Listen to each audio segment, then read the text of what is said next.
Baruch atah Adonai Eloheinu melech haolam she'akonu lihi b'dvoroi l'chaim v'levracha. Okay. Tonight's shir, being that it is a couple of days before Lag BaOmer, so we will discuss an inyan on Lag BaOmer. And there's something very novel from the Rogatchover on Lag BaOmer. And what makes it more exciting and very novel is that we don't have it in his Sforim. It's not recorded in his Sforim anywhere. In the meantime, for the time being, from the published Sforim the Rogatchover has published, we don't have it. Nevertheless, there are bits and pieces here and there. And Baruch Hashem, over the weekend, before Shabbos and just tonight, I found out, got some more information of this inyan from a very reliable source, from original sources, in relation to the Rogatchover. So Baruch Hashem, hopefully the shir will be, the Torah of the Rogatchover will be enhanced. And we should have merit to be the schus of the Torah of the Rogatchover. So the Torah should be making umatzah and protect us. In general, it's already been mentioned by many that Lag BaOmer, based the way it is presented in the Shulchan Aruch, based coming from the Gemara, where the Gemara says in Masechta Yevamis, Daf Samach Beis Amud Beis 62b, in Masechta Yevamis, the Gemara tells us that there was an epidemic by the Talmidei Rabbi Akiva, the 12,000 peers of the students of the Talmidei Rabbi Akiva. They passed away in the period between Pesach and Atzeres, Mi-Pesach and Atzeres, from Pesach till Shavuos. The Gemara tells us it was the illness, it was an epidemic. Askara, says the Gemara, it's called Askara. It's a certain thing which affects the digestive system and also affects the throat. And the Mefarshim discuss exactly what that is. It's a very unfortunate infectious illness. And they perished from Pesach till Atzeres throughout all those Talmidim. And they lived in borders. The students were spread out, dispersed throughout Eretz Yisrael. Migivat Ad Antifras, the Gemara and Rashi says the border cities. That means there was a widespread affected them. And according to the Shulchan Aruch, the Torah and the Shulchan Aruch, was Paskum Milamos. They ceased, it stopped, the epidemic ended. So that seems to identify very well, in an unfortunate way. But in a sense, fortunate meaning the general thing, but the dire times we find ourselves in, that unfortunately has affected mankind worldwide, globally, and especially it affected, unfortunately, many Erliche Yidden, from Yidden in general, and from Yidden, a lot of acquaintances, etc., over 1,000, terrible numbers, just due to the virus, etc. Nebach, wir sollen nicht wissen davon. And yes, and on Lag BaOmer, just like it was on Lag BaOmer, it was Posca Milamos. It ended, so let's take a hope and pray to HaKadosh Baruch Hu. We're learning the Torah about Lag BaOmer, and based on the Shulchan Aruch and the Psak Halacha, that it's Posca Milamos, Halavai, that we should take a see, should be Posca Milamos, it should cease, the epidemic should end, should be only Shalom Al Yisrael, Amen va'amen. And for that I say again, L'chaim. Now, the Shulchan Aruch has mentioned the Torah of the Shulchan Aruch, and Siman Tov Tzadik Gimel. There's a whole siman in the Shulchan Aruch which addresses and points to what occurred in the days of the Sfira, and that is about the mourning period from Pesach to Atzeres, Pesach to Atzeres mourning period, and the Shulchan Aruch details the Torah, and the Shulchan Aruch tell us, being that the Talmidei Rabbi Akiva passed away, that's why it's time for mourning, and it was a minig. No, again, the whole inyan is a minig, based that it's a Avelus Yeshana, past mourning. It's a mourning of old, and therefore there were a lot of leniencies, and it's merely a minig. The Gemara doesn't say anything about mourning, but the Shulchan Aruch records, based on what the Gemara tells us, that being that they passed away, so therefore Klal Yisrael mourns. Therefore we don't, but not all the halachas of mourning, but many halachas of the morning, it's expressed in not to make any weddings and not to take any haircuts, as detailed in the Torah of the Shulchan Aruch, different minhagim and different, etc. There are different minhagim. Within this, there are two opinions in the Shulchan Aruch, presented in the Shulchan Aruch, and that is found also, like I say, in the Torah and the Beis Yosef, and in the Shulchan Aruch, the machlokes is between the Mechaber and the Ramah, right? That's between the Sfaradim and the Ashkenazim. In generally, that's the way it splits down the middle. That's according to the Mechaber, the Shulchan Aruch, the mourning period starts from Pesach right from the beginning of the Sfira Sa'omer continues on until Lag BaOmer, and Lag BaOmer it ends. The question is, does it end on Lamed Daled BaOmer? Does it end on Lamed Gimel BaOmer? Okay, these are already fine points and details in the Pasuk. Then there's another opinion that they didn't die when they didn't say Tachnun, etc. So therefore, it's a compilation. There's a combination of 33 days. So basically, everybody's mourning only 33 days. But it doesn't end like BaOmer, according to the second opinion, which is the meaning of the Ashkenazim. It dafke starts from the second day of Rosh Chodesh Iyar and continues on until Erev Shavuos. And within that, there are also a lot of details, which we're not going to discuss. We're talking about the general approach of the first opinion. The reason why I'm addressing that is because, number one, is the first opinion of the Shulchan Aruch, and that's the opinion recorded in the Torah, and that's the opinion of the Mechaber, and that's where I noticed that there is a whole discussion around that. And it relates to the Gemara, the text of the Gemara, and it follows on well with seemingly a point the Rogatchover Gaon raises in relation to it. And this is as follows. The Shulchan Aruch tells us that the reason why on Lag BaOmer, being that Lag BaOmer posku milamus, being that on Lag BaOmer, on the 33rd day of the Omer, which this year it's Tuesday, they posku milamus, they stop dying. Therefore, the Shulchan Aruch says that the mourning period, the Mechaber, the Beis Yosef, right? We're not talking about Minhagim now, what everybody follows. Like I say, so even though it could, the Sfardim follow till Lag BaOmer, the Ashkenazim follow from Rosh Chodesh Iyar, the second day all the way through. Then there's a third custom, which based on the Chok Yankiv brings two additional reasons why there is this a period, this is a period of dinim, hashnis, etc., for different reasons of judgment. He brings two different reasons from the Rishonim, which according to those reasons it would apply that it's kept from the beginning of Pesach all the way till Erev Shavuos, and especially according to the Arizal, the same applies, and there's no leniencies according to that, possibly even according to the Arizal at least, on Lag BaOmer either. Nevertheless, Lag BaOmer is a joyous day according to all opinions. Now the Shulchan Aruch tells us, I'll read the Lashon of the Shulchan Aruch. The Shulchan Aruch says, in Siman Tov Tzad Gimel, says the Shulchan Aruch that Noyagin Yesh Ad Lag BaOmer Sha'omrim. That's a Sha'omrim. They say Sha'oz Posku Milamus. That's when they stop dying. Alrighty. So that's it. Oz Posku Milamus, and so is also brought in the Torah B'Shem Sha'omrim. Now, where is this coming from? That Posku Milamus. And here there's a major controversy, a big shakalabitaria all about it. Also, I wanted to mention also in the introduction, the short introduction, that we also identify with Halavai, we would identify and draw parallels to Rabbi Shimon Bar Yochai. We're saying the shir dafka because seemingly the different inyanim, we're finding ourselves in trying times, just like Rabbi Shimon Bar Yochai found themselves in the cave for 13 years, for 12 years, running away from the Romans. So therefore, you have to be in lockdown and quarantine, etc., etc. I just want to say, we know very well that a lot of people are trying to find, leeways in order to daven and do the mitzvahs, in order to do with the minyan. And people have to realize that because, and all the Rabbanim have said that, even though I don't know why the Rabbanim have to say it, it's just obvious that you have to follow the laws of the land, and therefore make sure to follow all the laws and be restricted and confined. And if there's not shaykh to have a minyan, it's okay. And the Alter Rebbe Dafka raises this point in relation to Rashbi. He says, Rabbi Shimon Bar Yochai, these are the words of the Alter Rebbe, the Balatanya, in his Drush, in Parsha Shmini, in the Maimer, in the beginning of the Maimer, he speaks about different inyanim, one major inyan, and he gives an example of Rabbi Shimon Bar Yochai, that he was in the Mora, in the cave for 13 years, and he says as follows, definitely, he wasn't able to fulfill, in the practical sense, many practical mitzvahs. The fact is that he was nourished, right? He was energized, nourished only from a carob tree and a well water, spring water, which was created for him. But he wasn't in Cain. If so, says the Alter Rebbe Elokim, if that's all he had, he wasn't the Kain mitzvahs matzah bepesach, and he couldn't make kiddush on wine, and he had no esrik on sukkahs, etc.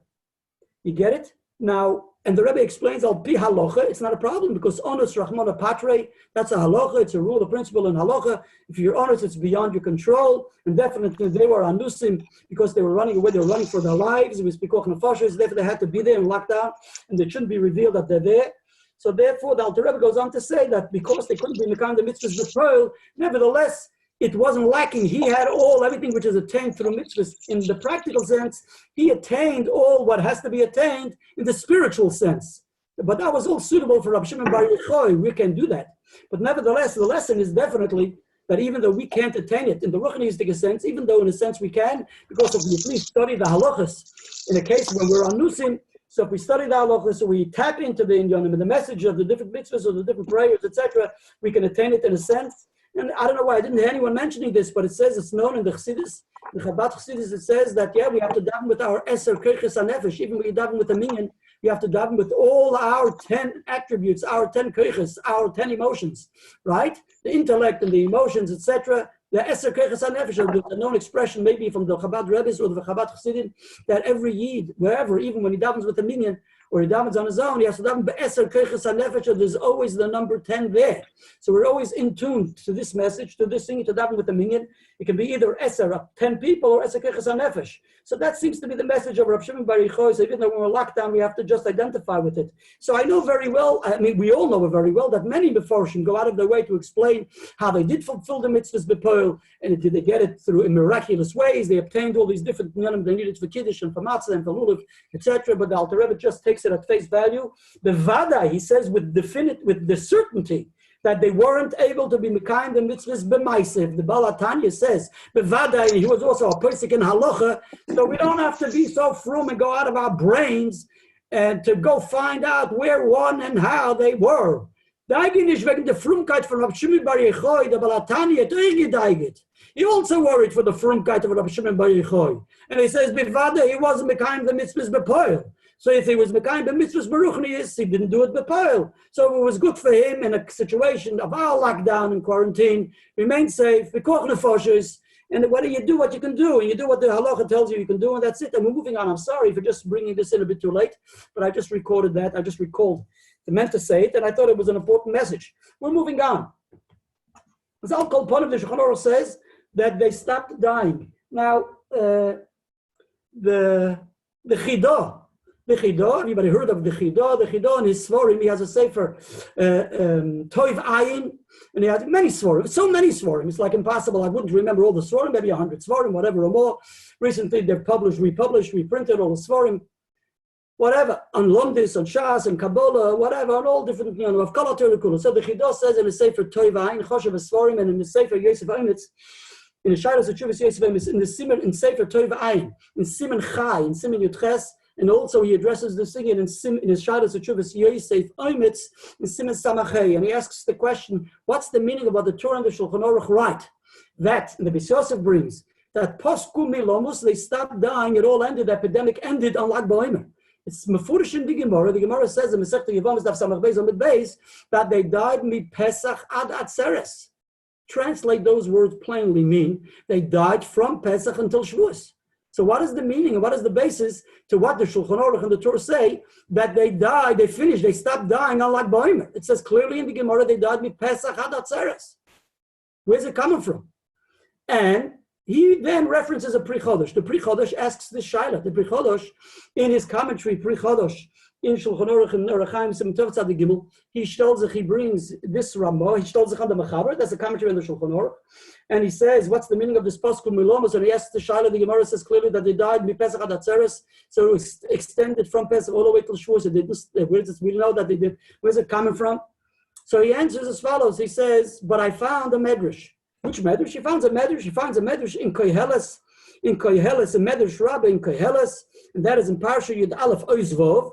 And there it says an interesting thing. There he finds a text of the Medrash which actually a lot of different things are found in the text of the Medrash, which seem to differ with the Shas. For instance, in the Shas it says that the world remained barren, so to speak, empty, Shameim, and therefore the 5 Talmidim in the south, that's where Torah was reinstituted, instead reenacted, etc. Here it says there were 7 Talmidim, that's one thing, etc., and many other different things, different minor differences, etc. Those who have a chance will look in the Medrash.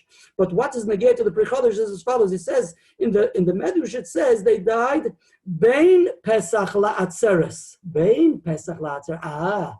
They died between Pesach and Atzeres. So there's room to interpret and accept to say that they stopped dying on Lag BaOmer, on the 33rd day of the Omer. You get it? Because it's Bain. If you say they died Bain Pesach La'atzeres, that means it's extended from the period of Pesach until Shavuos. But if it's Bain Pesach La'atzeres, it's sometime in between. So it's possible to say and accept that it means up till Lag BaOmer. So the Pri Chodesh is quite happy with that because he finds a medrash. But the Chidah says, I don't get it. He says, because the fact is what the Beis Yosef and the Torah, what the Shulchan Aruch and the Torah says is also based on a medrash. And this medrash is quoted by the Rishonim. The Rishonim quote a medrash, and they find in the medrash, where in the medrash, it's explicitly explained. We don't know the source exactly of that medrash, but the medrash is recorded by some of the Rishonim, and in the droshes of the Talmud of the Rashba, etc. They reference it. And they say they found it in the Midrash. It says that they died ad prois. This is the language they found. It says they died ad prois atzeres. Prois atzeres would mean like until 15 days before atzeres, etc., etc. They make the calculation. According to that, it comes out that Takas 33, 34 days. So like BaOmer, they stop dying. Says the Chidah, for the same reason I'm not happy with that source, I'm not happy with the Pri Chodesh source. Because there's no way that a Medrash should supersede the Talmud. If in the text of the Talmud it reads that he dies mi Pesach ad Atzeres, so you find me a medrash that it says Bein Pesach al Atzeres, or you find me a medrash which says that it's at Prois Atzeres, which would mean like BaOmer, it's all not good enough. We need to find the Shas where you have a Talmud and a medrash we pascha like the Talmud. So if the Talmud it says mi Pesach ad Atzeres, how can we say that they stop dying then? Then he says an interesting thing. Then he says the fact is that there's a Sefer Hamanik. In the Sefer Hamanik, he brings that he heard in the name of Rab Zrachia Migirunda, that's Rab Zrachia Alevi the Balamor, that the Balamor said that he found a Sefer Yoshon. He's found in a Sefer Yoshon Misvorad, in an old Sefer from Sfarad, from Spain or whatever, right? From Sfarad. And in that Sefer Yoshon Misfarad, it states that it happened to be that they died, Mipalga, the same Loshen, that it ends up that they died up till Lag BaOmer, but that's where it ended. The Mele says the Chidah as follows. Says the Chidah, what's the meaning of what he says? I found in the Sefer Yoshon Abo Misfarad. Does he mean just an ordinary Sefer, an old Sefer from Sfarad? That's not good enough. The Shas says they died mi Pesach ad Atzeres. So listen to the novel pshat he wants to say. He says maybe Rab Zrachia Alevi, Rab Zrachia Migirunda, the Balamor may have meant to say that what he found in a Sefer Yoshon Abo Misfarad, he means the text of the Gemara is a Sefer Yoshon Misfarad. In other words, a section of the Gemara, which is a Nusach Sfarad. There are many different editions of Gemara, etc., and manuscripts of the Shas. So here, Rab Zrachia says, I found in an old edition of the Shas. He doesn't say that, but he says maybe that's what he means. And if he means that he found an old edition of the Shas from Sfarad, then I appreciate it. Why? Number one, it's a text of the Talmud. But why is that good enough for us? He says it's even better. Because if it's from Sfarad, it's the most reliable text. And this he substantiates based on a Ravid, in the Hasogas or Ravid, in the questions of the Ravid of the Balamor, published in every standard Vilna Shas, in the end of the first Perik in Masechta Brochus. And also he brings a Melchames, say the Melchames Hashem, the Ramban, at the end of Masechta Brochus. So both of them testify that the Shas from Svorad, the texts, even though the Nuschois or whatever, but if there's a Nusach from the Shas, from Svorad, that's the most reliable and that's the most authentic. And as he references Rabbi Menachem Dulenzano in his Sefer Shtei Yodos also discusses this. The Mele Tainater, if that's what this Rab Zrachia means, so then if it's a Nusach Sefer Yoshon Misvorad, it means a text of the Shas, so then I can appreciate that even though the Medrash, the Shas Shelefonenu says Pesach ad Atzeres, but nevertheless that's good enough because we find at least the text in Shas that way, and the Medrash is not good enough. At the end of the day, he says Lamais in Sefer Yosef Oimitz, in the Sharas of Truvat Yosef Oimitz Samachay, he's not happy with it, it's a doichik. Is gekvetched. It would seem he means merely a Sefer Yoshon. It doesn't actually mean the text of the Shas. He says the only thing which I'm satisfied with is what I found. It's recently, he says the Meiri was published on Masechta Yevomis. I don't know if you know, but Meiri was only published in the last many generations, and only sections of it slowly came out from Ksav Yad, etc. So at least in his days, the Chidah had different Kisvayodis. He says they just found this Meiri on Masechta Yevomis, and the Meiri on Masechta Yevomis brings that it's Kabbalah b'yad ha-Gaonim, that they stopped dying on Lag BaOmer. Says the Chidah, it seems that the Gaonim understood to interpret the Shas that way. It says, if we have a Kabbalah in the name of the Gaonim, that they stopped dying on Lag BaOmer, they must have understood to interpret the Shas that way. And if that's the case, I'm quite satisfied that we have now a source to say that they actually stopped, it all ended on Lag BaOmer. He's still very unhappy, because he concludes, he says, the fact is these Gaonim, right? Rabbi Zerachia Halevi preceded the Meiri, lived much earlier than the Meiri. And Rabbi Zerachia Halevi, the Balamor, doesn't quote no Kabbalah from the Gaonim. So B'meila, therefore, he questions the whole Kabbalah b'Shem HaGaonim. Whoever has an Oitzer HaGaonim and Masechta Yevomis will find many different texts and different inyanim b'Shem HaGaonim and different Shuvas HaGaonim will discuss it, and also discuss the different Minhagim. There's also a known Igeres of Rab Shrir Gaon, which based on the Igeres of Rab Shrir Gaon, he wants to connect the whole Misas,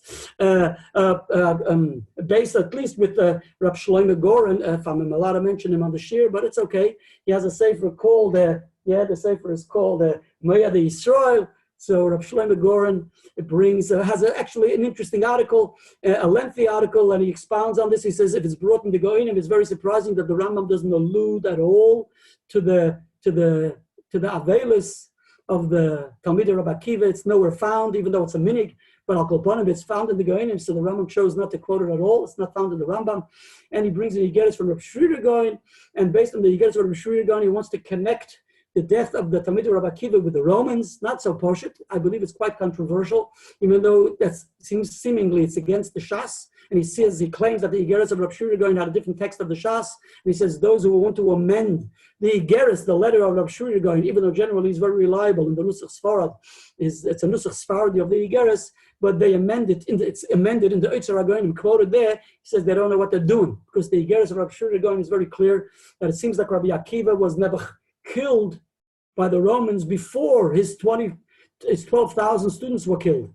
So he says he claims they were all killed, Nebuch. So the whole story is a different kind of story. I just want to let you know, just bringing in this kind of thing, I think is really, is dangerous territory for a simple reason, because I'm going to quote for you, quote unquote, from the Lubavitcher Rebbe's Chusay Yogan Aleinu. That is in Likutei Sichos. It's published in Likutei Sichos, and originates from the Rebbe's letters, correspondence in volume Chelik Tes. There the Rebbe has notes in someone's sefer, and the Rebbe says, and quotes what this fellow writes in his sefer, and the Rebbe says as follows.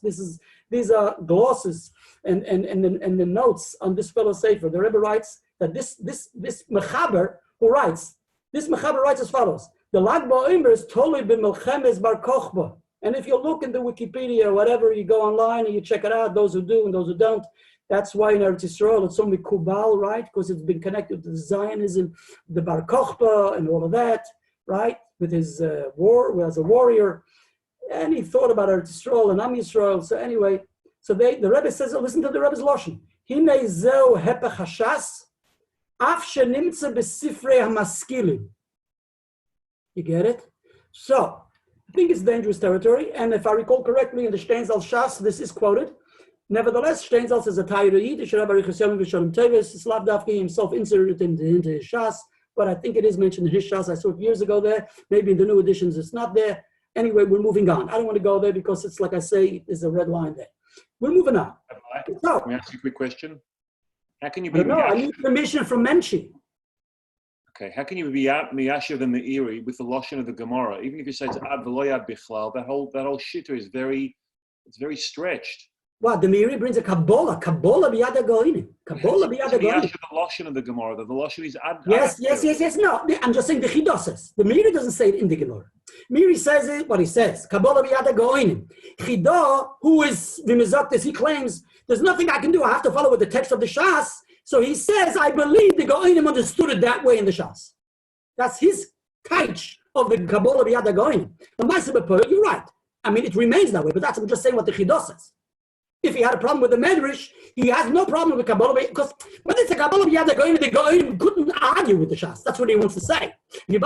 Once we have a Kabbalah, we must say they had a way of interpreting the Shas to mean that way. That's exactly what the Chidor wants to say. See in his Lashon and Yosef Emetz, we're moving on. Now, the Rogatchover Gaon comes in.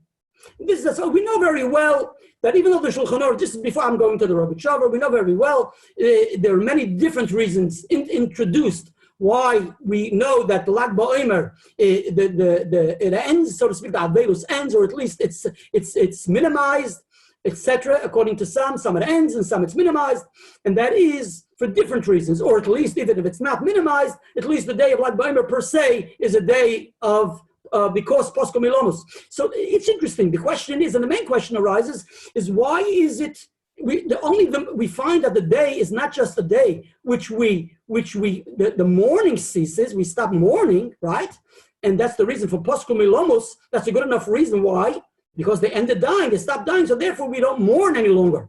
But why should we rejoice? And the Ramah brings us some. There's a mixed simcha, and mixed mekaymes. You have to look in the Rav Shulchan Aruch. He seems to rephrase the words of the Ramah, but the Rav Shulchan Aruch makes it very clear. He says that some are in mixed mekaymes. There's an inyan of simcha on this day.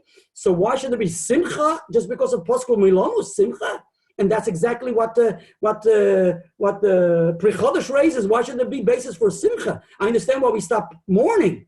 And therefore, he wants to say that the simcha is not so much because they stopped dying and the epidemics ended. It's more that because there were the 5 which Torah was rededicated, thanks to those who remained alive.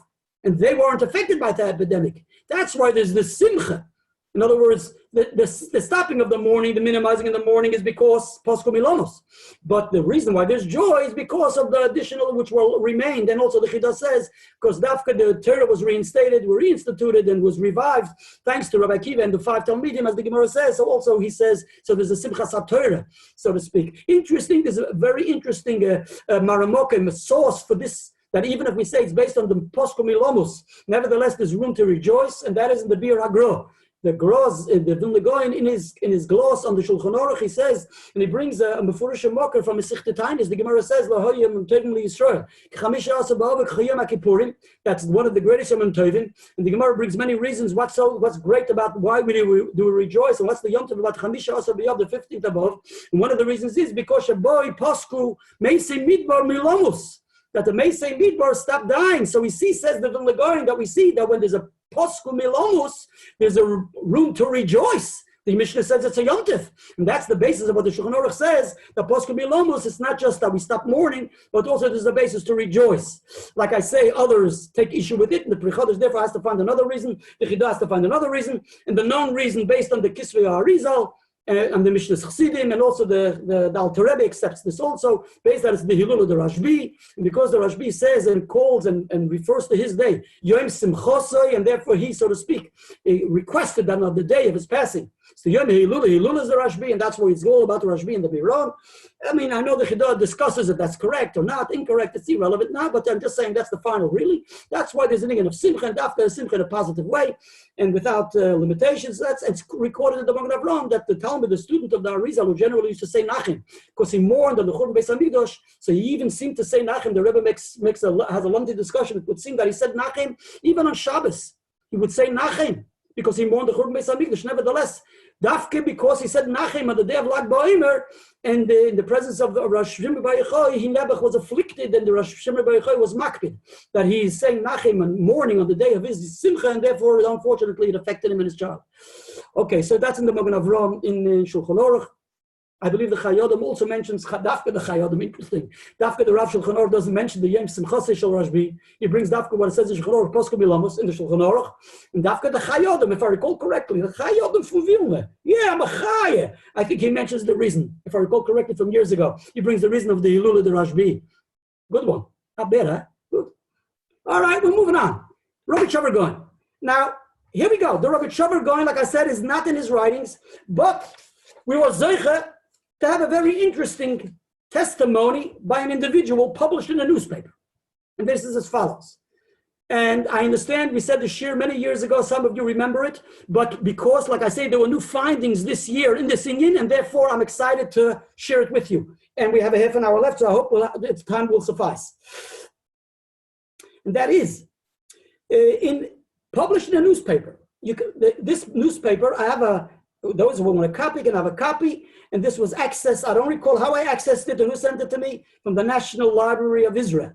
And it's published in a newspaper, Davar. I don't know if the Davar still comes out today, but years ago, it was published in Eretz Yisrael. There was a newspaper called Davar.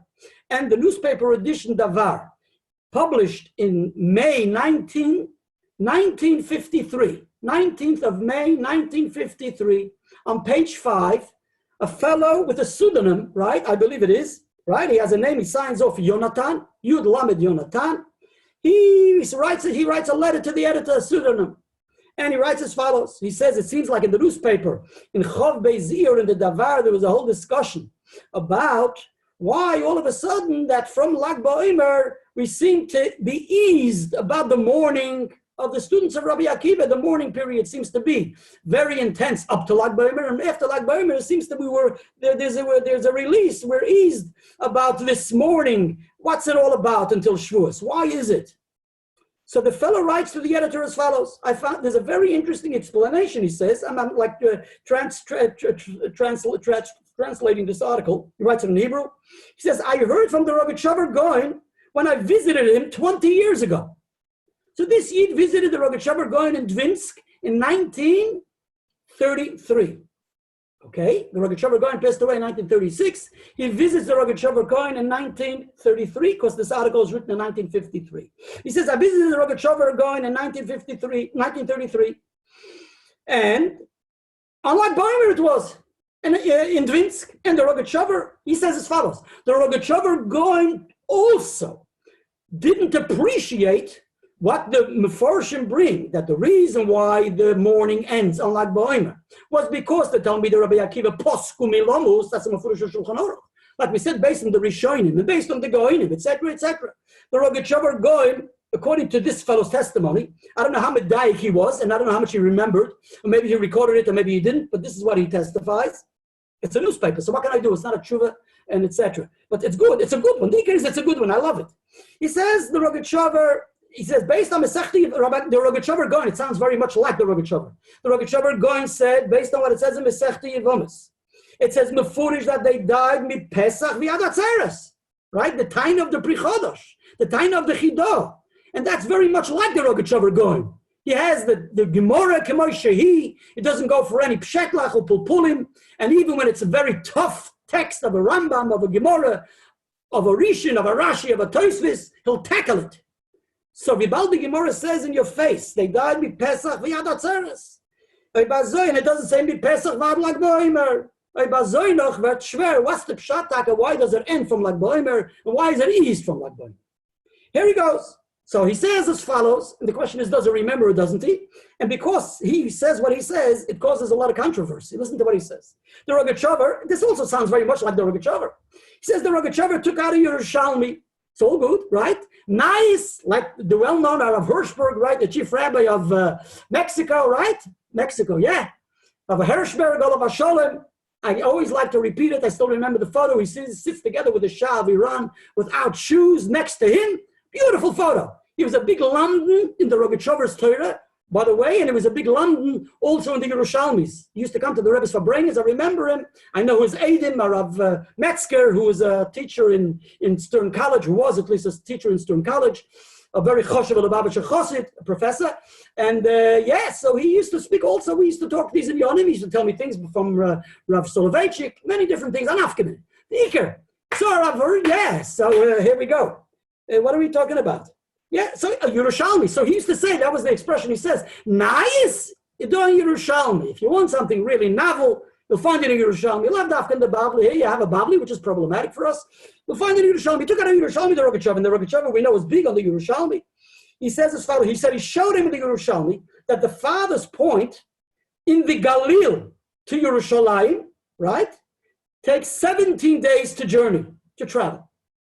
either by foot or by Agoponim, not with your Rakevet, not with the Rakevet Yisrael, and not with the Eget buses, of course. We're talking about they walked the way it was in the olden times, maybe with a donkey, whatever it was, right? A donkey is a donkey, whatever it was.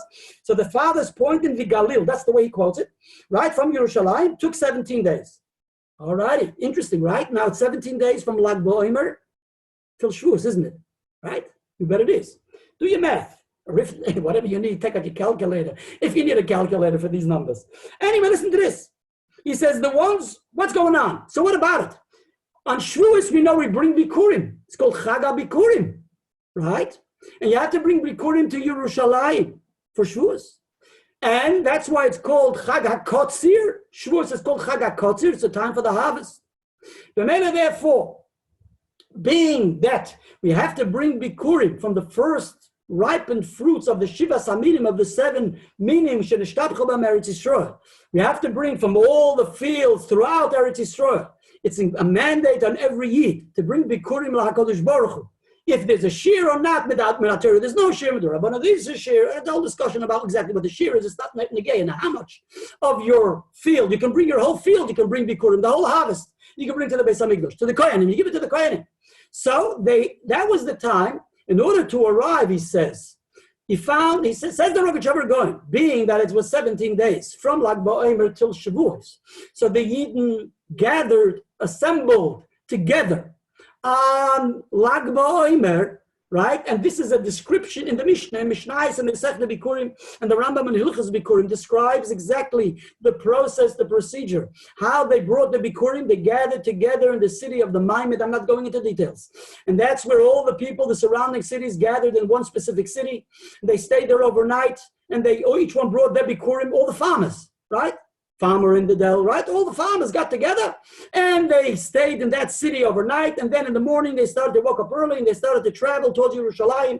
And there was a whole procedure how they traveled, and with song and with flutes. In detail, the Mishnah describes it, B'simcha, because we find that the bringing of the Bikurim, based on, it says that the season of the Bikurim is a time of Simcha, and that's why the din is that we bring Bikurim and we read the Parshas Bikurim, only Shavuos ad, from Atzeres until Chanukah, because only then is the time it's a time, a period of Simcha, of harvest and gathering the fruit, etc., etc. But after Chanukah, it's all over. Therefore, only then do we read the Parshas Bikurim. But the Bikurim, therefore, because it's all entails the inyan of Simcha. So they gathered together on that day of Lag BaOmer, and they started to travel. And as they travel towards Yerushalayim, from city to city, other people join in this pilgrimage and this assemblage. And it grows even mightier. There's a big parade. And I once wanted to say, by the way, that the Lubavitcher Rebbe instituted to make parades on Lag BaOmer. You know that, right? Started maybe, according to this Rogatchover, started Dafka on Lag BaOmer. This Mancha Beis HaMikdash Kayam, when they started the parade and had this assemblage to go to Yerushalayim with the Bikurim. It's all about HaKadosh Baruch Hu and the Beis HaMikdash. That's what the parades are all about. Yes. So that's what the Rebbe wanted. He never mentioned it. It's connected to other things. It makes no difference. But the Rebbe said the Rashbi is found by the parades, and he was very serious about it. And what came out himself, took of his precious time, came out and spoke to thousands of children and spoke to all Yidden on the day of Lag BaOmer at the parade, and stayed there all the time, and was mechazik them, and joined in the march, and joined in the simcha, etc., in the music, etc., etc. We're moving on. I'll call upon him. It's just it's an anecdote, and just Ani HaKotten, I just added that as an anecdote. Maybe it's connected, don't know. But let's go back to the Rogatchover. Says the Rogatchover, from there they continued on traveling, and therefore, he says, from that point in time in history, it became a joyous period. Would you believe it? Says the Rogatchover, if he's there, that's the Hesber. Why we minimize in the Avelis, in the Simonim of Avelis from Lag BaOmer onwards until Shavuos, being because of Lag BaOmer, we started to have, being in of Simcha kicks in. So according to the Rogatchover, the truth is we need a little Hesber. What's going on here? Because this all occurred, this Simcha, this procedure, this assemblage, this procedure, this whole process, this whole parade, went on B'zman Beis HaMikdash when they brought Bikurim, correct? And after the Churban Beis HaMikdash, it ceased to exist, right? And then all of a sudden we're saying that the reason why, when there was Misas, the Avelis of Talmidei Rabbi Akiva, which came much later, after the Churban, right? All of a sudden there is an Avelis, and we're saying the reason we're minimizing the Avelis is because of what? Because of the Bikurim, the Simcha of the Bikurim, which kicks in from Lag BaOmer. So what happened in between? And what's happening? What you understand? It seems like there was some kind of vacuum. So the Rogatchover doesn't explain it. And to say, I don't want to, is there a need to be mefalpel in the time of the Rogatchover when it's in the newspaper? Maybe yes. And let me just say as follows, that possibly he doesn't address it. It's not addressed there, but maybe we can say as follows. The same shaila arises, and this is what I thought, the same shaila arises in relation to the reason of the Chassam Sofer.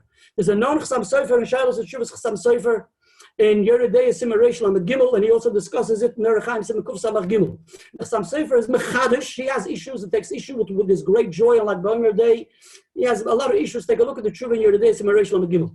And there's a lot of discussion on that before and after. Look at the Ha'oris. There's Lekutei Ha'oris of the Chassam Sofer from Daily Yisrael. From the Chassam Sofer onwards, which talk and deliberate and debate exactly what the Chassam Sofer means. But one thing is obvious and seems to be questionable.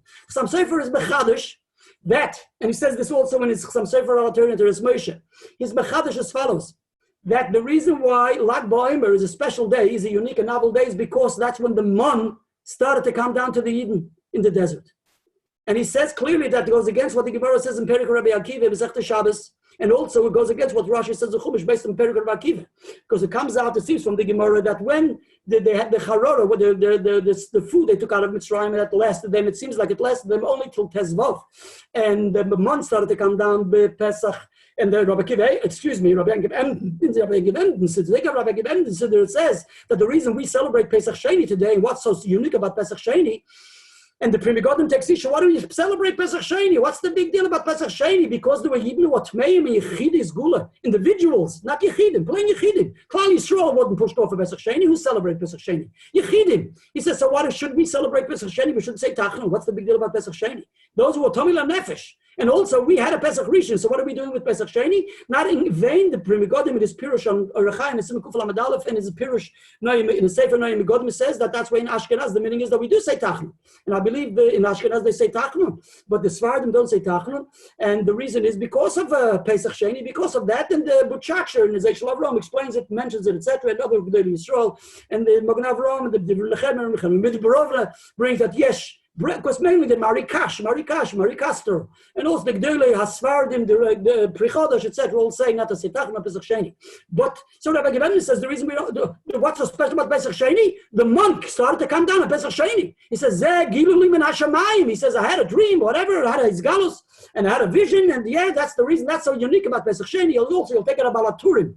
The Balaturim also, in Pashas Ba'aloischa, he says that's the specialty about Pesach Sheni, because the month started to fall on Pesach Sheni, and that was the connection between the matzah before and the mon thereafter. That's why we connect the two psachim, the Pesach Rishon and the Pesach Sheni. Take out the Rabbi Akiva there, Siddur also on Pesach Sheni. But according to the Gemara, that's when it happened, the Pesach Sheni. But the Chassam Sofer is mechadish. He says he found in a medrash. We're still looking for the medrash. They can't find it. They found in a medrash that actually the charora they took out, the biscuits, whatever, the food they took out with them from Mitzrayim lasted them, like the Gemara says. But for 3 days, they were going along, they were journeying hungry. They were hungry for 3 days until the month started to fall, started to rain down. When? On Chayir, on Lag BaOmer. The Mele says, the Chassam Sofer, that's what's novel and unique about this day. So the question arises, and this is addressed by the Rebbe in Lekutei Sichos in a letter, in a general letter to Lag BaOmer, Lekutei Sichos, volume Chelik Yud Beis. There the Rebbe says, he doesn't deal with this Rogatchover because it wasn't published, but he raises this point with the Chassam Sofer, what's going on here. The Pesach Sheni, Lag BaOmer is unique with the Mon before the story of the Talmidei Rabbi Akiva, and before the celebrations of what's going on in Iran and Lag BaOmer, etc., etc. So, right, from when the Mon came down, that's so special about that day. So we don't find any mention anywhere that this day is a day that we make a zecher to until the story of Lag BaOmer, which is after the Churban. What's happening? So the Rebbe concludes to reconcile this Chassam Sofer, and he brings rise from Shabbos HaGadol, the Mrs. Miriam, the same thing. I'm not going to go into the detail. Those who are interested can look at the Sichos volume 12, page 228. It's a long gloss, a footnote. And the Rebbe explains that there's a concept in halacha, Gilgul Shvua, if you know of Gilgul Shvua, and in a more simple way. And the Rebbe says, he doesn't want to go into it, but the din, I'm not going to the dinim. Or the concept of Megalgan Schus Liyam Zakai. Basically, the Rebbe says, sometimes based on the initial reason, it's not good enough or strong enough to celebrate.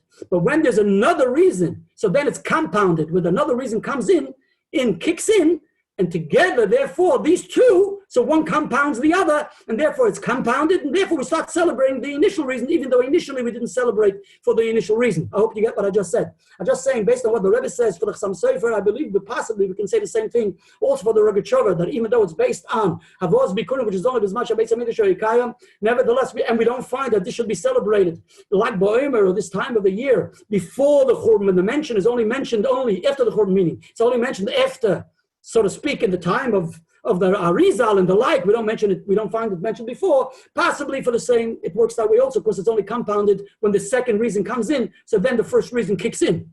Says the Rebbe, he doesn't want to go into it. Let's go on. It's very late. I keep on saying that. Here we go. Okay, it ends there, right? But this Yid, here goes, pseudonym, right? He has a total different pseudonym in a different newspaper. And that is the Hatzofer, Hatzofer. It's still published today, don't know. It's a Mizrahi newspaper, don't know what it is.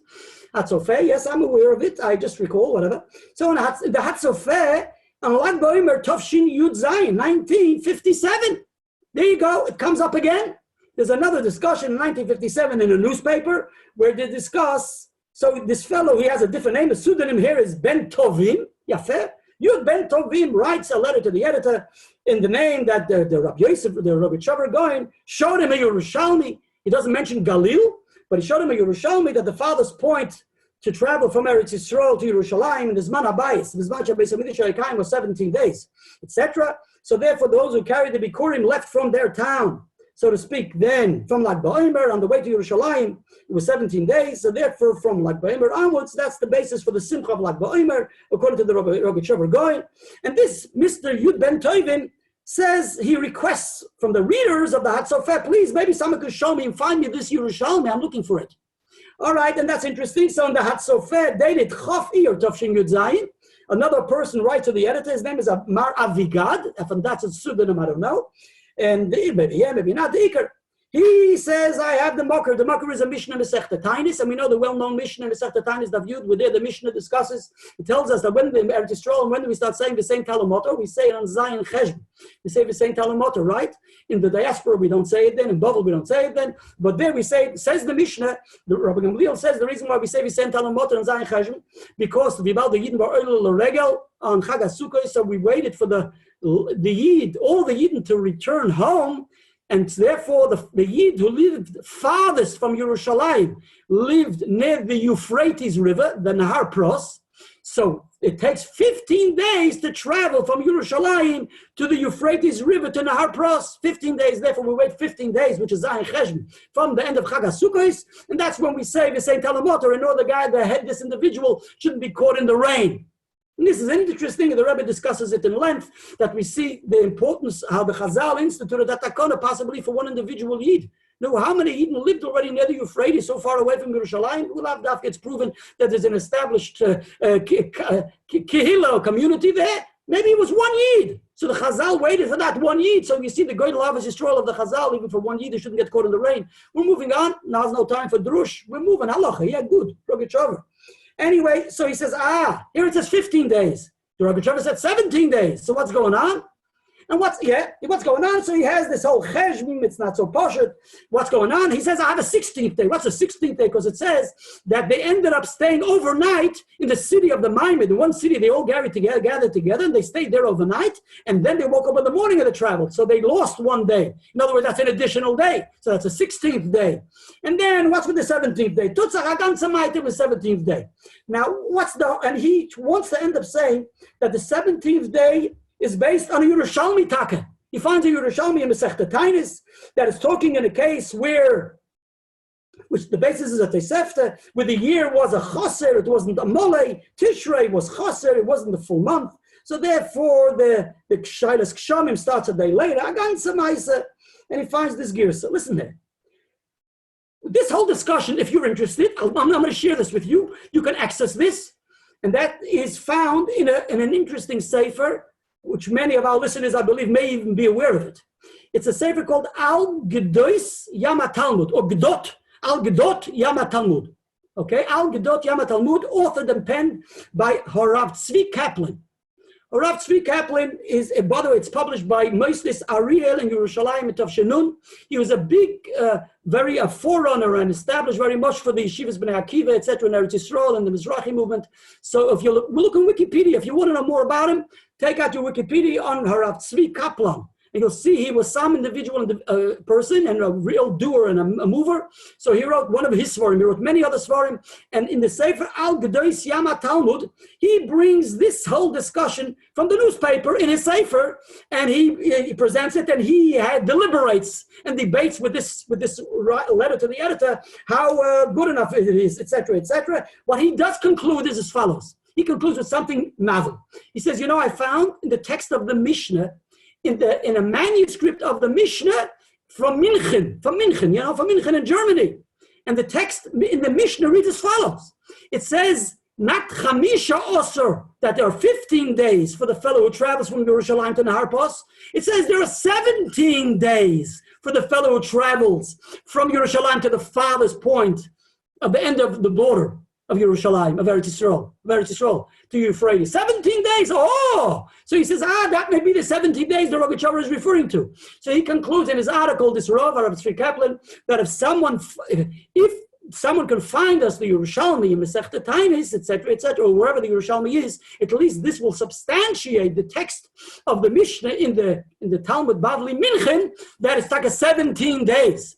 So actually, in the second article, he doesn't mention the Galil, right? He mentions the farthest point from Yerushalayim is 17 days. The first article, he claims that the Rogatchover says the farthest point from the Galil is 17 days. When I saw that, I had to ring a bell. Maybe not in vain. That's why the ceremonies take place in Miron, which is in the Galil. In other words, they connected it to Rabbi Shimon Bar Yochai, which is Yom Simchason. But based on the Rogatchover, maybe that's why it's Dafka in the north, in the Galil. I'm unsure how reliable, again, this expression is. He says he heard it 20 years ago. So if it was recorded or he wrote it up, I'm not sure. But the Iker, here we go.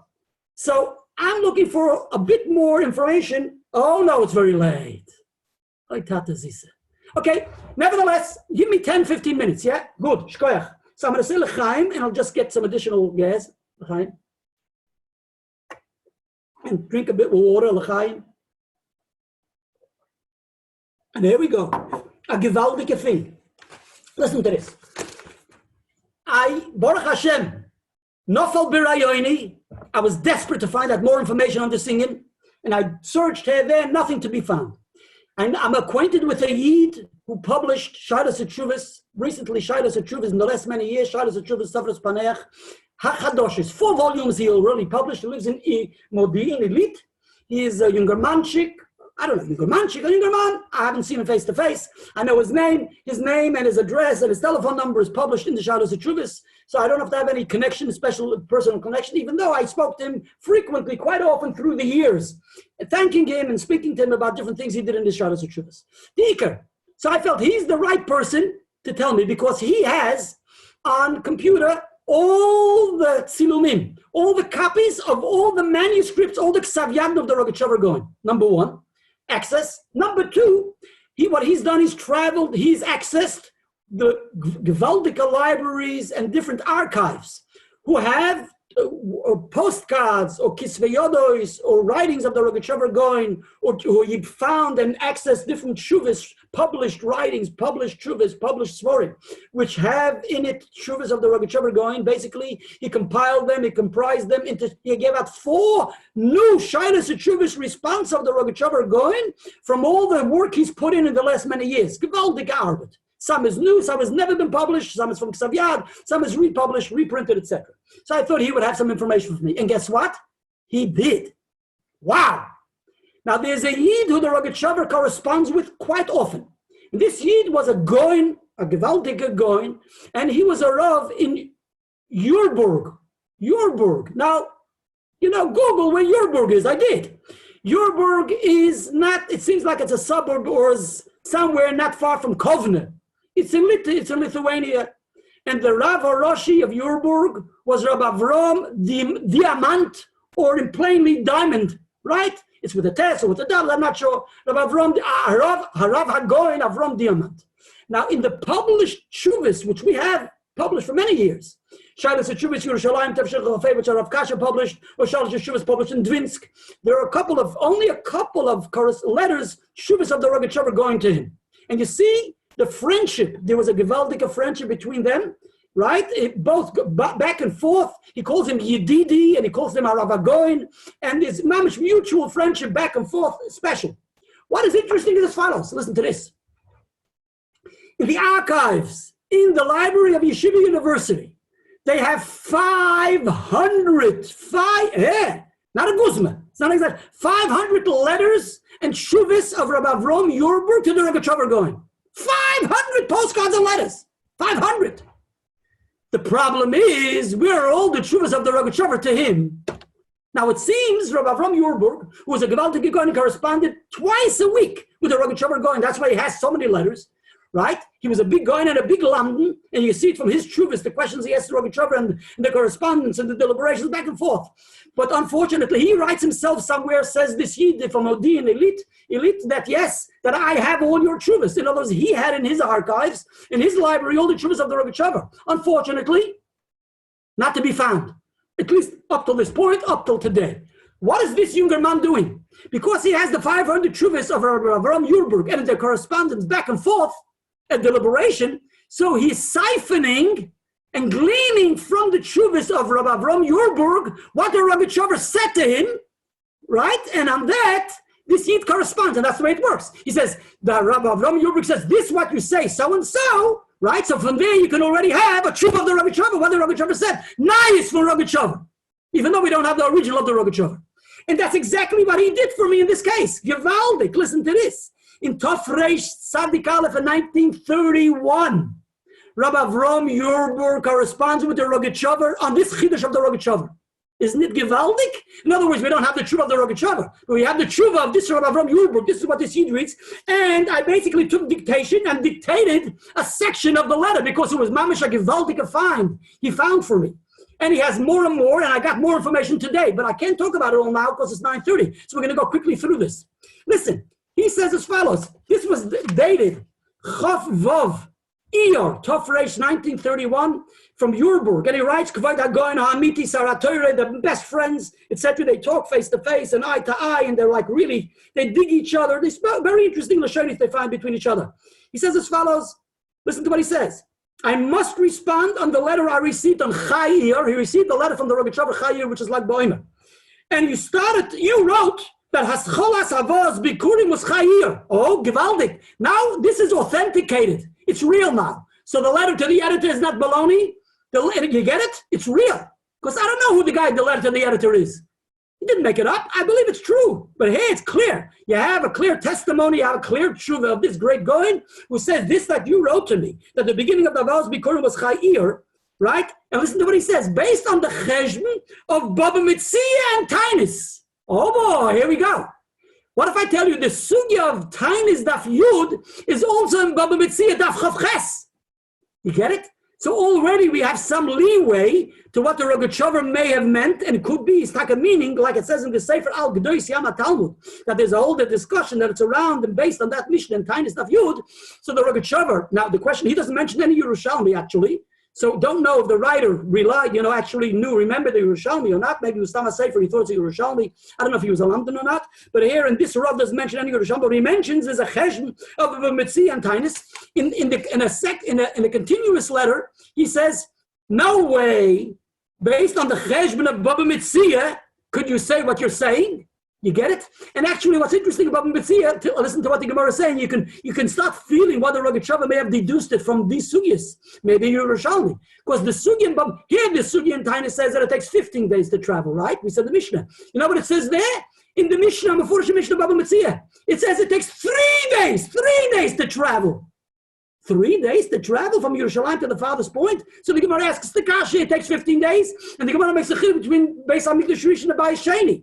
That the Bayis, it depends if it was inhabited. Bayis Rishon was inhabited. So there was a Kehilas Yisrael on the farthest point, even 15 days away. afar. In the second Beis Hamikdash, it wasn't so inhabited, so therefore it was only 3 days away. Anyway, there's a whole culture. The Gemara asks questions on that, so you can see there's a deliberation there. But this Yid, this Rav says, I don't see where you got it from there. That's number one. The Iker, listen, he is disturbed halachically with different halachic principles of the Rogatchover, and this is what I want to reconcile. And thank God, tonight, okay, I'll tell you that at the end. Let's move quickly. Listen to what he asks. He says, number one, I don't see that it should have to kick in from Lag BaOmer. He says this to have to bring Bikurim depends on each individual. It's an individual chiyuv that when each farmer has the harvest, so it depends when his field is harvested. So that's when he brings Bikurim. And the starting point is from Shavuos, but it can go from Shavuos until Chanukah. So where does it say anywhere, right? Where does it say that the starting point was Dafka Lag BaOmer? What are you making such a tool that the starting point was Lag BaOmer? According to the Rogatchover, that's vital, right? That's essential. That there was a starting point, that's where the Simcha started, etc. Also, he says, well, these crowds, each individual did it himself when his field harvested. That's number one. Number two, listen to the Iker Shaila. He says, according to the Rogatchover, he says, why did they have to leave 17 days in advance? In order to arrive in Yerushalayim for Shavuos. He says, yeah, you bring Bikurim on Shavuos? An Nachtiker Tag. You can't bring Bikurim on Shavuos. You have to bring Bikurim after the Shtei HaLechem. The Shtei HaLechem was a special korban with Shlomi, with the korban. And that had to be brought on the Shavuos day. The Shtei HaLechem, the Mishnah tells us in Masechta Menachos, and the korban, the Shtei HaLechem, and the kvasim had to be brought on the Shavuos day, and only then can you bring the Bikurim to the Azorah, to the Beis Hamikdash. And then he said, you can't even bring in the Bikurim from the fruits, from the Shivas Aminim, you can't even bring it on the Shavuos day. Because you can't bring the korban on the Shavuos day. Because the ones who bring Bikurim also have to bring a korban shlomim along with it. And because the korban shlomim is a neder v'nedova, right? It's not called for. It's not a mandate for this day. You can't bring a neder v'nedova on Yom Tov. They had to bring, therefore, the Bikurim after Shavuos. So he says, Rogatchover Gaon, you're saying they had to start like BaOmer in order to make it to Shavuos, to the Beis Hamikdash. And Nachtiker Tag is brand new. They can come after Shavuos, and they have to come after Shavuos. They can't bring the Bikurim to the Beis Hamikdash on Shavuos. This is what this Rav asks the Rogatchover Gaon. This is what I hear. This is what I dictated. I took dictation. It's all recorded in my sefer. I mean, I wrote it from this fellow. I said, I got in Shabbos, I had a good time. He says, do me a favor, if you find anything over Shabbos, let me know. I'll call you right before I have to get the shir. Ended. Anyway, over Shabbos, Baruch Hashem, I had what to learn. Basically, I tried to tackle what this Gaon asks. And I found as follows. That the Rogatchover Gaon's pshat is based on the Shittas HaRambam. And that's very posher to me. And there he goes, and by him, his Rebbe is the Rambam. And the Gaon, who is a big London, he is right. But it's based on a Shita of the Rosh Mishans, not Shittas HaRambam. And this is as follows. And I'm going to have to go very quickly with you. Let me just share this with you. I'll just bring to your attention the basic principles. And this is as follows. The Rogatchover Gaon, we discussed this also, some of the shurim throughout the years. The Rogatchover Gaon claims that it had to kick in a Lag BaOmer to enable them to bring it, and they should arrive Shavuos in Yerushalayim. That's clear. According to this Rogatchover, right? That's the Hezbollah, that's the Lomdus. According to this Rav, we'd rather have them come after Shavuos. They have a problem to bring it to Bikurim on Shavuos. Here we go. The Rambam Paskins, I can't bring you all about Bikurim, I'm sorry. But the Rambam Paskins Mefurish, in the Hilchas Bikurim, and it also says the same thing in Sefer HaMitzvahs, based on the Gemara in Masechta Makkos Daf Yotes. The Gemara says in Masechta Makkos Daf Yotes, the din is, we know the din is, that Bikurim have a din of Truma, and therefore if a Zor, if someone who is not a Kohen eats the Bikurim, the din is that he's chayiv misa b'dei shamayim. He gets death from heaven. He's punished from heaven. A Kohen, before all the procedure, the whole process of the Bikurim is done in the Azorah, and before we put it near the Mizbeach, etc., so he too will be chayiv malchus if he doesn't eat it in the right time and in the right place. But let's talk about the Zohar. So the Rambam says, based on this, the Gemara says, in Masechta Makkos Daf Yotes, the Rambam says in Sefer HaMitzvahs, in Mitzvah Kuf Mem Aleph and Mitzvah Kuf Mem Tes, if I recall correctly, in the Lavin, and the Rambam says so before, and it was Bikurim. He passes that way. I think it's in Perik Gimel Halach. I don't remember exactly. It's either Perik Beis or in Perik Gimel. I can't have time to look up all of them. So now we're moving. The Rambam learns as follows. Listen carefully. The Rambam says, once the Bikurim enter Yerushalayim, Once it enters Yerushalayim, Chal Oleh Hashem Truma. In other words, before the Bikurim, the farmers are carrying their fruits. So before they enter Yerushalayim, the walls of Yerushalayim, Chemes Yerushalayim, no problem. It's plain chulin.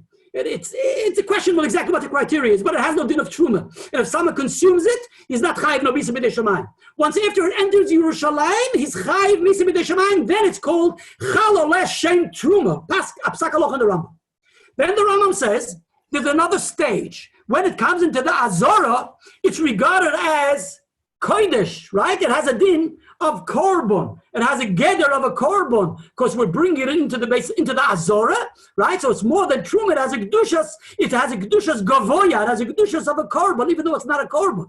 In other words, and that's what we give it to the kohen. We have to make the tnufa. We have to make the hagosha. It's questionable if you make hagosha. You have to place it. The inachtam eisam lemizbach Hashem alikecha, etc., etc. It's discussed all over in the details of the Gdorim.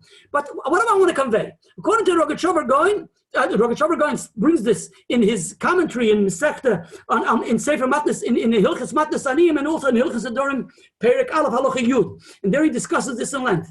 That according to the Rambam, it's very clear that the chalois shem truma that you chayiv, if the zor eats the truma, the bikurim, it's chal immediately when you enter Yerushalayim. Okay, the Rashmi Shantz in the Mishnah, in his commentary in the Mishnah, makes it very clear that what the Gemara says that you chayiv misa when it's, and the Lashon Gemara in Masechta Makkos is I'll read you the Lashon of Masechta Makkos. The Lashon of the Gemara in Masechta Makkos is, listen to the Gemara, Lashon of Gemara, Mishayiru Pnei Abayis. When are you chayiv? Mishayiru Pnei Abayis. So the Kesef Mishnah says, for the Rambam, Mishayiru Pnei Abayis, that's when you chayiv misa.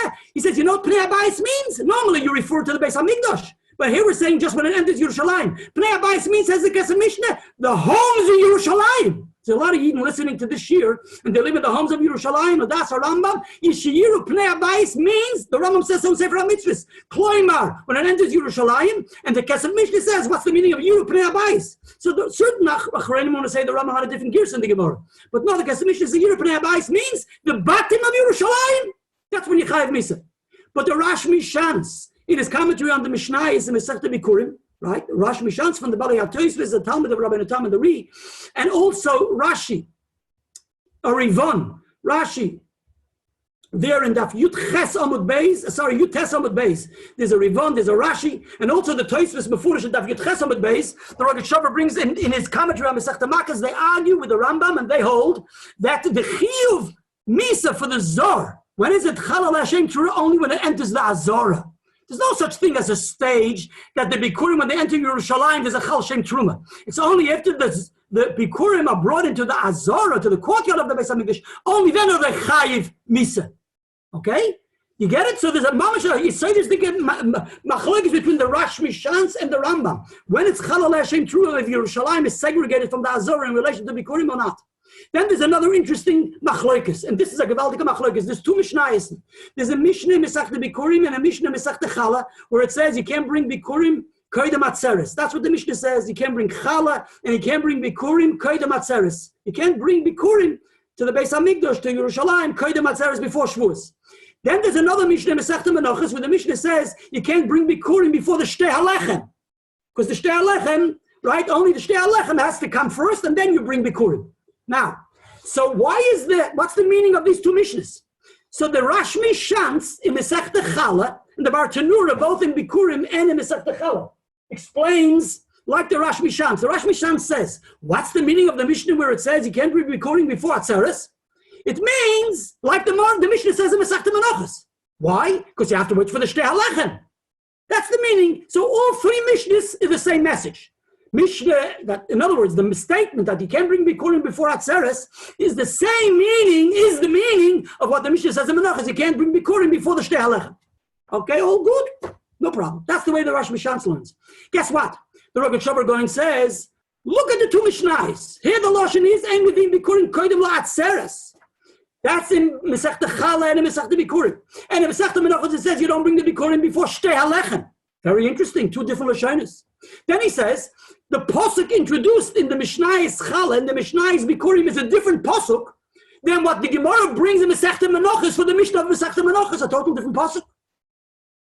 Then he says as follows. According to the Rosh Mishans, it's all one message, right? So why does the Rambam in Hilchas Isurim Mizbeach and in Hilchas Tmidin U'Musafin record the Mishnah from Masechta Menachos?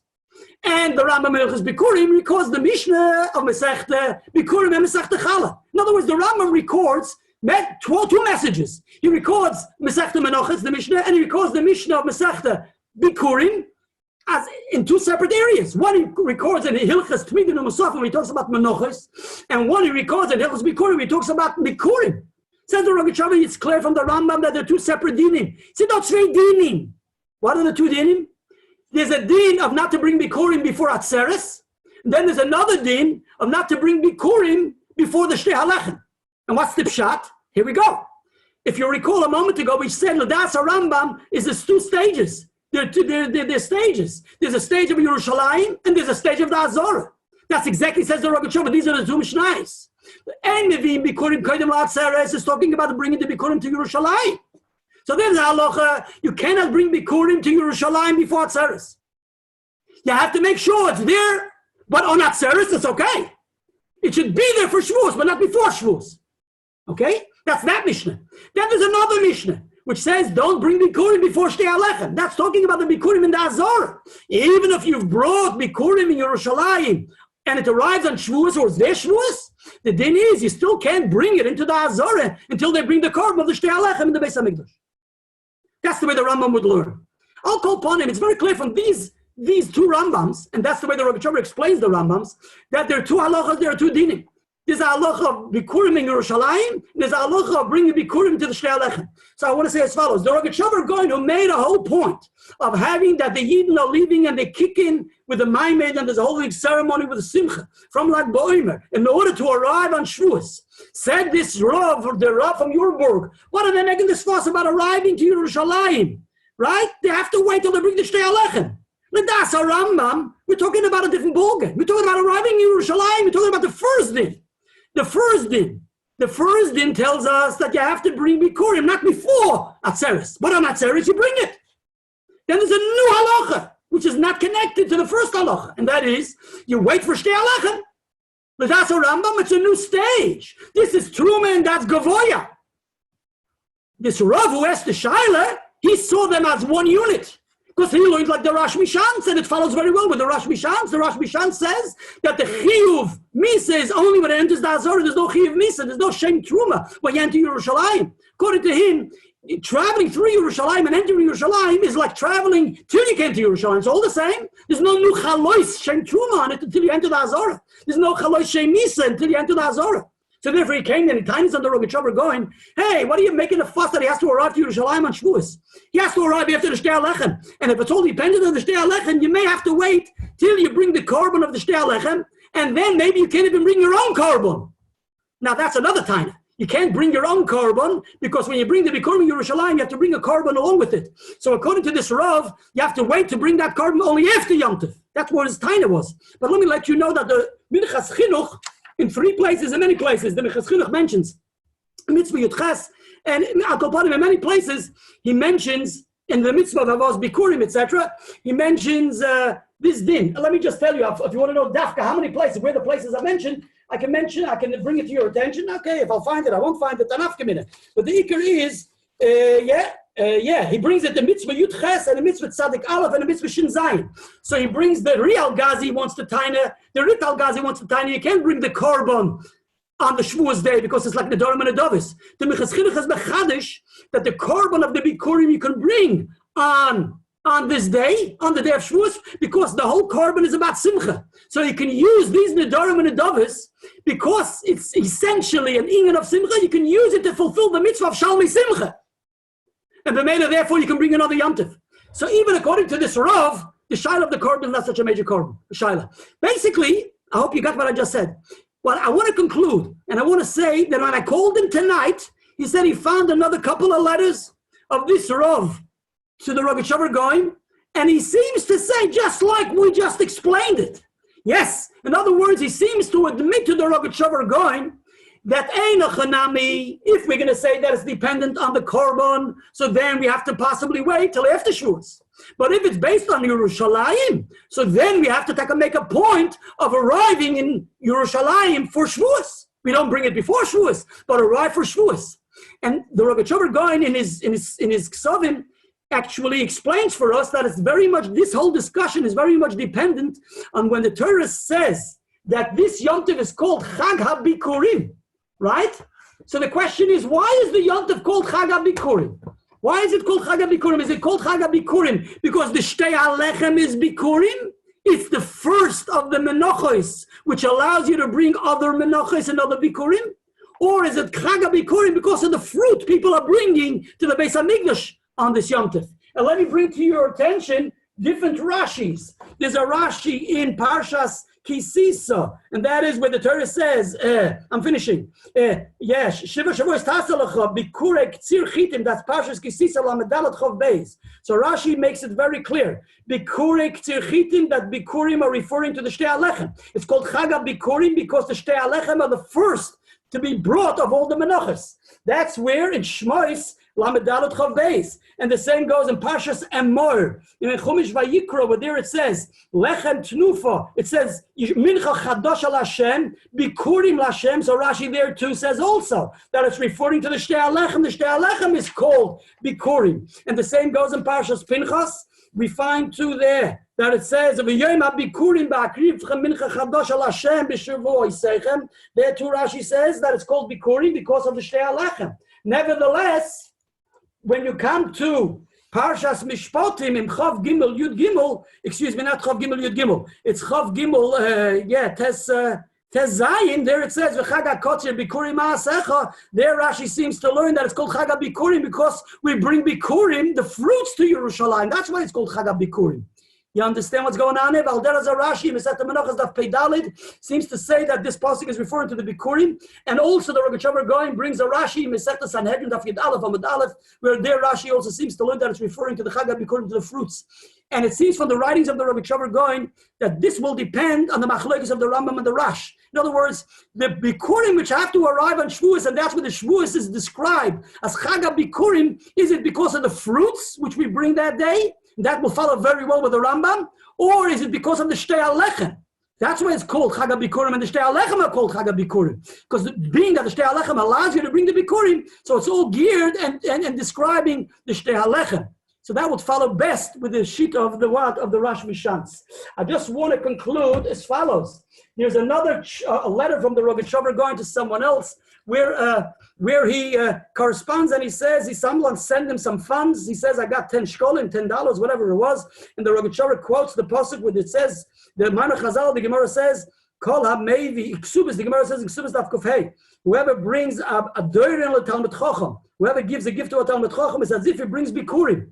So the Rogatchover connects it, and he connects it to this inyan, which we're just discussing now. Because the Talmud Chacham does the inyan of the Luchas HaRishonos. The Luchas HaRishonos were given on Shavuos, and the Luchas HaRishonos were given on Shavuos.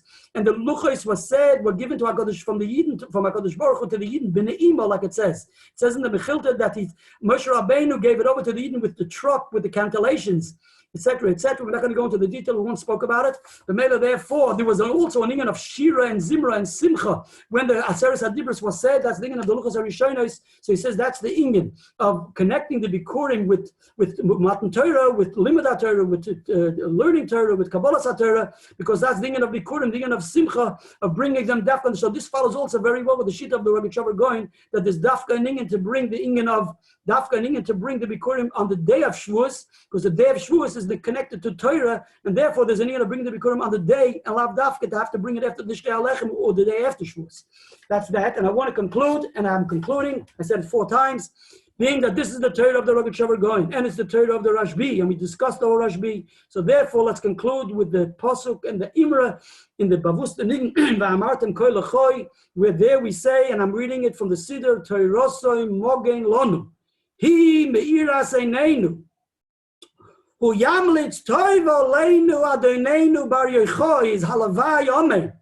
So we should talk about Zoicha that this like Ba'omer, that his Torah should be Mogen Lonu, it should be Meir Eineinu. that we should get out of the darkness of this confinement and the restrictions, and the Eibishter soll uns öffnen, der Augen soll sein lichtig bei Jeden, because the Rashbi will be Mametz Toivo Leinu, and HaKadosh Baruch Hu should give that, being that it is Yom Simchas Shel Rashbi, we should be able to take a prava and celebrate a true Simcha, not just as a commemoration from the Rashbi and the Torahs of Rashbi and the Torah of Matan Torah, because it's all a preparation to Matan Torah, etc. That's what like Boimer is all about, Torah and the preparation to Kabbalah Torah. But also we should have be able to celebrate it personally in our communities worldwide for all of Kol Yisrael. Thanks for coming. Shia. Yes. The Gvulos of Eretz Yisrael